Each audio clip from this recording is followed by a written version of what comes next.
বুঝছেন? বান্দা যখন সিজদায় যায় কপালটা তার মাটিতে লাগে না, রহমানের দরবারে গিয়ে লাগে। আফসোস আমাদের জন্য সেই সিজদাকে না বুঝার কারণে।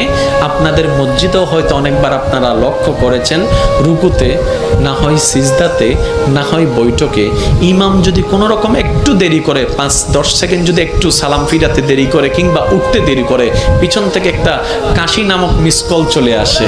কাশি নামক মিসকল চলে আসে, ও ভাই তুই কাশলি কেন, তোর কি জক্কা হয়েছে?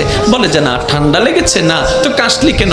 বলে যে হুজুরকে একটু সিগন্যাল দিলাম। কিসের সিগন্যাল? বলে যে আমার 3 তাসবিহ শেষ হয়েছে। হুজুর আপনারটা শেষ হলে আপনি এবার তুলতে পারেন, আপনি এবার মাথাটা তুলতে পারেন, আপনি এবার মাথাটা তুলতে পারেন। হুজুর আমার তাশাহুদ শেষ হয়েছে, দরুদ শেষ হয়েছে, আপনার শেষ হলে আপনি এবার সালামটা ফিরাতে পারেন। কিরে ভাই, নামাজ তো মওলার সামনে দাঁড়ানোর একটা সুবর্ণ সুযোগের নাম। নামাজ তো